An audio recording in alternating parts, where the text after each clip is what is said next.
Corria o século 400 a.C. Na Grécia, o jovem ateniense Aristócles era forte, atlético e praticante de ginástica olímpica. Daí o seu apelido de Platão, do grego largo, amplo. Dizem que inventado por seu treinador Ariston de Argos. Filho de tradicional família de políticos, descendente do poeta e legislador Solon e de Cadmus, o último rei de Atenas, Aristócles, o Platão, viveu a fase áurea da democracia ateniense. Recebeu esmerada educação com vistas à prática política. Porém, as alternâncias de facções no poder o fizeram prudentemente manter-se à distância de cargos públicos, enquanto formulava, entre outras coisas, a sua teoria do governante filósofo. Teoria que por 3 vezes ao longo da sua vida ele tentou, sem sucesso, persuadir os soberanos de Siracusa a colocar em prática, até ser preso e vendido como escravo em Engina, resgatado na última hora por amigos. Além de também se dedicar à pintura e à poesia, Platão escreveu textos corais e tragédias para teatro, hoje perdidos, só abandonando a dramaturgia aos 20 anos, quando se tornou o mais dedicado discípulo de Sócrates, na época com idade de 60 anos. 2 décadas mais tarde, Platão fundou a sua própria academia, nos arredores de Atenas, inspirada nas chamadas comunidades pitagóricas. Considerada por muitos a primeira universidade, a Academia de Platão ensinava filosofia e matemática, inclusive para as mulheres, um avanço para a época. E abrigou como professor durante 20 anos o filósofo Aristóteles. Do talento literário para as artes cênicas, provavelmente originou-se o seu gosto pelo diálogo, formato que definiu o seu legado de mais de 35 escritos filosóficos. Na maioria deles, seu mestre Sócrates aparece como protagonista, debatendo diferentes temas com diferentes interlocutores, cujos nomes dão título aos diálogos. No diálogo Teeteto, por exemplo, o interlocutor de Sócrates é um jovem matemático de nome Teeteto, com quem o mestre discute a definição de ciência, a distinção entre opinião e conhecimento e o papel da percepção sensível na aquisição do saber. Os diálogos de Platão são divididos em 3 fases.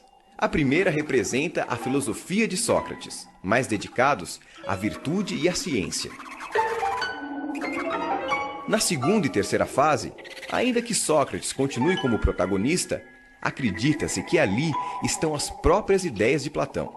E finalmente, nos chamados Diálogos da Velhice de Platão, entre 361 e 347 a.C., percebe-se outra influência, a de Aristóteles.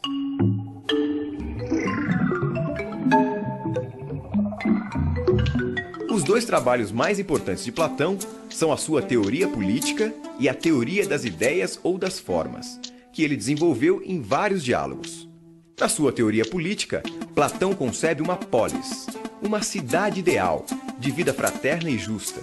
Nela existem apenas 3 categorias de cidadãos. Cada um desempenha uma única tarefa, aquela para a qual é melhor dotado por natureza. A educação, em grego paideia, seria o meio de selecionar as aptidões de cada um, conforme a tendência do cidadão. Se sua alma tivesse apetite e sua virtude fosse a temperança, seria trabalhador. Para a alma com coragem e valor, guardião. E para com razão e sabedoria, governante filósofo, estágio máximo que o cidadão só atingiria após muitos anos de estudo. Os casamentos seriam coletivos, sem casais fixos, apenas para reprodução. E as crianças, filhos da comunidade, criadas pelo Estado. As mulheres não sofreriam discriminação, nem haveria qualquer diferença entre os sexos, inclusive para o serviço militar. O interesse maior seria sempre o da comunidade. Já a teoria das ideias, ou teoria das formas, de Platão, é apresentada através de uma alegoria ou mito no diálogo A República. O famoso mito da caverna é uma metáfora sobre a ilusão do mundo sensível, isto é, aquele apreendido pelos sentidos, em contraposição ao mundo inteligível, o aprendido pelo intelecto. Imagina homens numa morada subterrânea, em forma de caverna, com uma entrada aberta à luz. Desde a infância, de pernas e pescoços acorrentados. Não podem mexer-se, nem ver senão o que está diante deles. A luz chega-lhes de uma fogueira acesa numa colina, por detrás deles. Entre o fogo e os prisioneiros passa uma estrada e um pequeno muro, por onde homens transportam objetos de toda espécie. Se os da caverna pudessem se comunicar uns com os outros, não achas que tomariam por objetos reais as sombras que veriam daqueles homens e objetos? Tais homens não atribuirão realidade senão as sombras? Sócrates conta ainda que certo dia um desses prisioneiros foge da caverna, quase cegando com o sol lá fora. Aos poucos, porém, ele se acostuma e acaba extasiado com a verdadeira forma das coisas, das quais antes só enxergava as sombras. No final, o fugitivo volta à caverna para contar sua descoberta aos outros, mas ninguém lhe dá crédito. Para Platão, o mundo que nos cerca é a caverna. A luz do fogo que a ilumina e projeta sombras é a ilusão propiciada pelos sentidos. O prisioneiro fugitivo é o filósofo. E a subida à região superior é a ascensão da alma ao mundo inteligível, ao sol do conhecimento.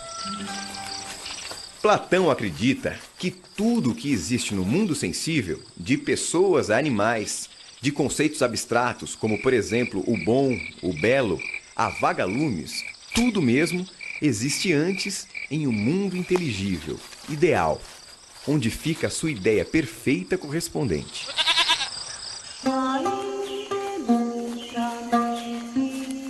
Para ele, o mundo dos sentidos é uma imitação imperfeita, ou simulacro, mutável e efêmero do mundo das ideias.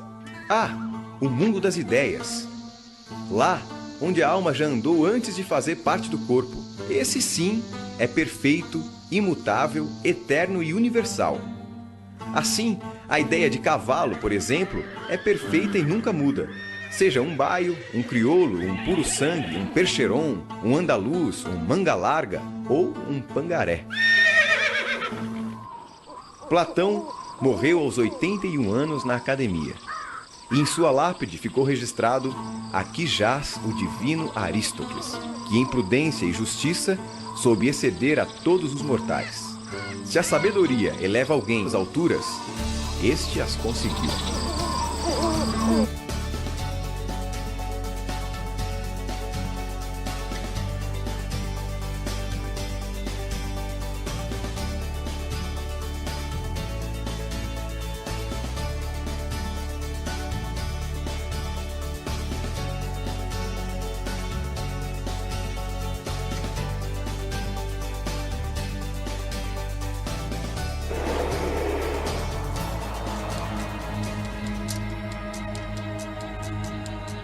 Você tem certeza que a realidade em que você vive é de fato real?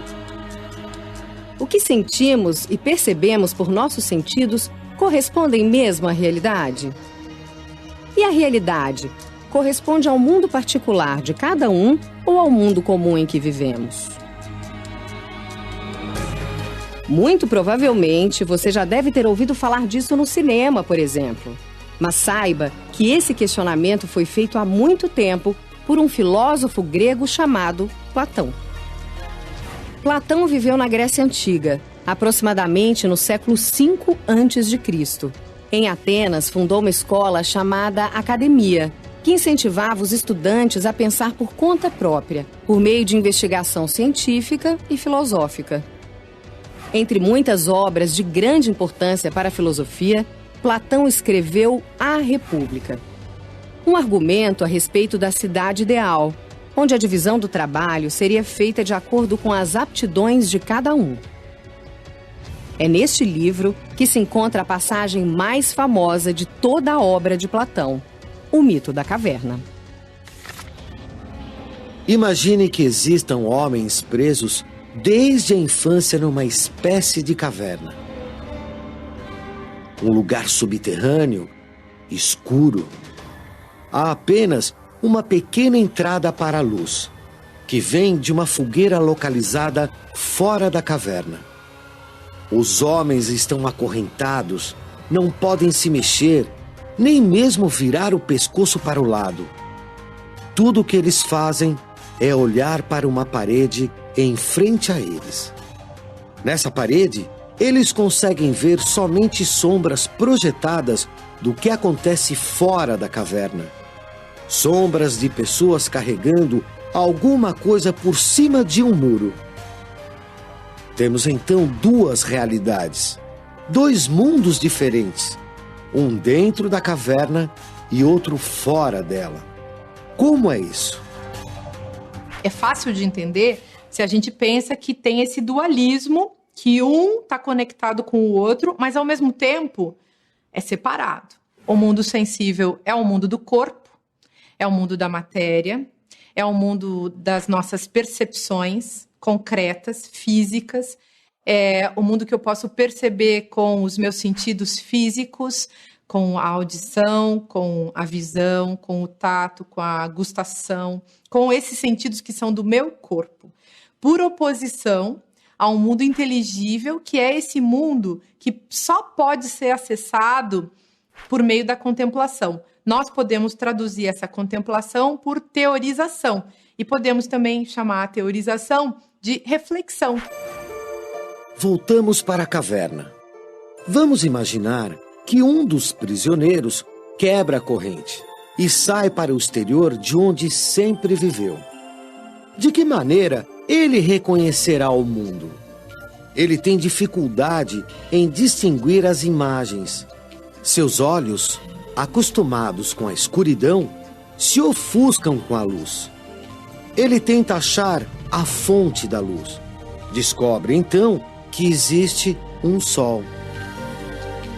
Quando se depara com a nova realidade, ele percebe que passou a vida analisando e julgando apenas imagens projetadas. Fora da caverna, o mundo é outro. Ele se encanta com a natureza, com os animais, com o sol. Todas as pessoas dentro da caverna estão acorrentadas. Todas elas são prisioneiras de um ponto de vista. Todas elas são condenadas a olhar a coisa, a vida, aquilo que se apresenta a elas como uma verdade absoluta e inquestionável. Então, elas são crentes.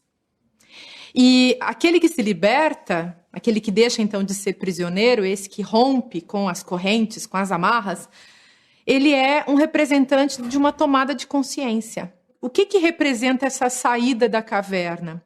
Representa, então, a tomada da consciência, mas um encontro com o conhecimento. O que é o conhecimento? Quando a gente fica estudando no colégio, na faculdade, a gente fica estudando num livro, a gente está procurando alguma coisa que a gente não tem.